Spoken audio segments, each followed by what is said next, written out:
Hi everybody, so in this video I am providing an overview of the updates to the CONSORT statement and checklist. It was updated in April 2025. So as a reminder, the CONSORT is an abbreviation of Consolidated Standards of Reporting Trials. It was published in 1996 and then updated in 2001 and 2010. So as I said, in April 2025, it was updated, and the updates was simultaneously published in the British Medical Journal, JAMA, the Journal of the Medical Association, the Lancet, Nature Medicine, and PLoS Medicine. The Spirit checklist for reporting trial protocols was also updated at the same time. But in this video, I'll provide an overview of the updates to the more widely used CONSORT statement. So since its publication, CONSORT has been endorsed by numerous journals worldwide and received global endorsement from prominent editorial organizations. So what's the purpose of CONSORT? Well, remember that the CONSORT guidelines are the backbone of a clinical trial paper. They comprise a checklist of essential items that should be reported in manuscripts reporting on randomized trials, and a diagram for documenting the flow of participants through the trial.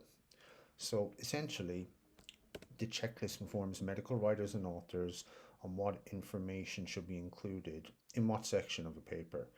Some journals incorporate CONSORT into their author guidelines, so an awareness of what's changed will aid your development of future papers reporting randomized trials. So the statement comes with an updated checklist. Let's just have a quick look at that. Okay, so helpfully in the appendix for the 2025 checklist, we have an overview of the changes that have been made in 2025 relative to the 2010 checklist. So a couple of new items have been added. Number 4 is new. This item on data sharing should now be included. This could be maybe in the title page somewhere. 5B is new. Disclosing the financial and other COI of the manuscript authors. Number 8 is new. Some information on patient or public involvement in the trial design or conduct. 12B is new. An item on the eligibility criteria for the sites and for the individuals delivering the interventions. This is an interesting one. Number 15 is new. How harm, so this is safety, were defined and assessed. What else? Number 21 is new. So they've added items to define who was included in each analysis, e.g., for example, randomized participants and in which group. 21B here, and how missing data were handled. 21C, so these are new items. Number 24, they added an item on intervention delivery. This one, 24A, and details of concomitant care received during the trial. 24B, these are both new as well. Okay, so that's our new items. There's been some completely revised items. Number 3 here, this revised to include where the statistical analysis plan can be accessed in addition to the protocol. Number 10 has been revised to include reporting on important changes to the trial after it was commenced, including any outcomes and analysis that were not pre-specified. I think number 26 has been revived. This revised to specify for each of the primary or secondary outcomes, the number of participants included in the analysis, and the number of participants with available data at each time point per treatment group. So this is some specifics that they're looking for. Some items have been deleted.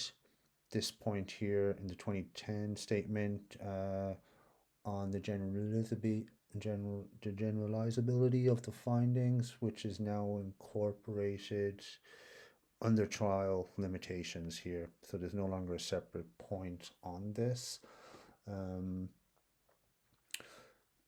So there's certain items from other checklists that have been incorporated. So the CONSORT in 24 here, in number 7, there's been some additional, so this is new specific objectives related to benefits and harms. So this is something from the CONSORT Harms Checklist. This has also been added to number 15, how harms were defined and assessed. Number 21A, reference to harms here. 23A, dates and defining the periods of recruitment and follow-up for outcomes and benefits and harms. Number 27 is also from the harms statement. All harms are intended events in each group. It also asks it's incorporated how certain outcomes were measured. So in number 14, these are from another supplement or an extension for the CONSORT checklist. Number 26 is also this is how the intervention and comparator are actually administered by Hume. Number 24 here. This is also being expanded upon. And overall, they've clarified and simplified the wording of some items and given a bit more details here. So for example, even in the title and abstract, it says see first specific guidance, see the CONSORT for abstract. Overall, the wording has been tightened up and made a bit more concise in certain sections. So if one is interested, this is a good way to see what's different between the two checklists. For example, if you have designed a paper or developed a paper using the 2010 checklist, you might want to go back and update certain aspects of it with respect to the 2025 checklist.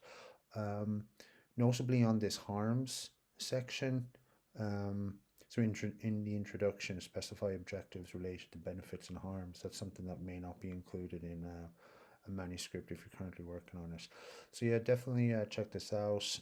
I'll include a link for this in the video description. Right, so what do these changes actually mean for medical writers? Well, as advocates of best practice for research writing, we should be the ones informing the authors that we support such advances in reporting randomized clinical trials. So during manuscript development, you can recommend including this new information for adherence with this widely accepted guidance. Post-submission, perhaps pre-peer review, or when the peer review feedback or at the page proof stage, you may be requested by the journal or the reviewers to add information that's been added to the CONSORT 2025 statement. This could come from the editor, and I wouldn't be surprised if one of the reviewers asked for this. So this could happen. It's best practice and journal guidelines often request this to include the CONSORT checklist detailing where the manuscript checklist items are reported in your manuscript as part of the supplementary materials. So quite often we're asked to upload a checklist and indicating the page, what page different checklist items can be located on. This is quite often requested as a supplementary file, so be prepared to use the 2025 version of this. So to summarize, the CONSORT 2025 statement supersedes the 2010 statement, which should no longer be used. A website has been set up where people can access the new CONSORT checklist, including additional resources and training materials aimed at researchers, research trainees, journal editors, and peer reviewers. There's a link to this in the video description. I do recommend checking it out. And that's it for this one. If anyone has any comments, do please let us know. It helps the YouTube algorithm. If you like this video, so please do that. And if there's any other medical writing content you're interested in, do please leave a note in the comments. Thanks.